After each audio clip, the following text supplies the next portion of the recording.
بلخ بخارا کے بادشاہ ایک مرتبہ حضرت لال شہباز قلندر کی خدمت میں حاضر ہوئے اور عرض کی، اے شہنشاہ ولایت، میرے پاس خدا کی دی ہوئی ہر نعمت موجود ہے۔ میری بادشاہت میں میرے حکم کے بغیر کوئی کام ممکن نہیں ہوتا۔ نعمت خداوندی سے میں مالا مال ہوں، لیکن ایک چیز کی کمی میں شدت سے محسوس کرتا ہوں، وہ یہ ہے کہ میری کوئی اولاد نہیں۔ آپ میرے لیے دعا فرمائیں کہ خداوند کریم مجھ کو اس نعمت سے بھی نواز دے۔ حضرت لال شہباز قلندر نے بادشاہ کے لیے دعا فرمائی اور ساتھ ہی یہ بشارت دی کہ بہت جلد اللہ تعالیٰ تجھے ایک فرزند دے گا، لیکن اس میں ہمارا حصہ بھی برابر کا ہوگا۔ بادشاہ نے عرض کیا کہ حضرت، مجھے آپ کی ہر شرط منظور ہے۔ میں تو یہ چاہتا ہوں کہ میری سلطنت کا ولی عہد پیدا ہو جائے۔ کچھ ہی عرصے بعد اللہ پاک نے بادشاہ پر مہربانی کر دی اور ان کو ایک فرزند عطا کیا۔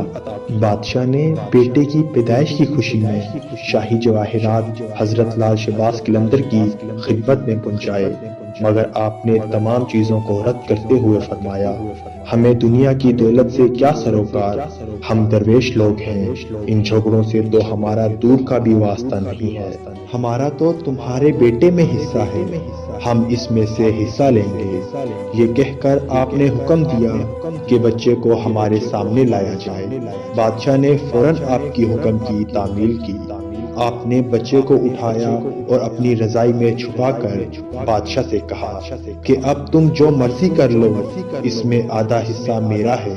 آپ نے اس بچے کا نام ادہم رکھا۔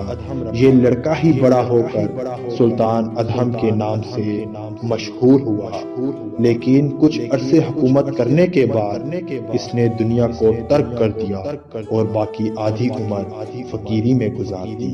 سلطان ادہم نے حضرت لال شہباز قلندر کے حکم سے خیر پور کے پاس پہاڑی پر قیام کیا اور یہاں ہی وفات پائی۔ آپ کا مزار خیر پور میں موجود ہے۔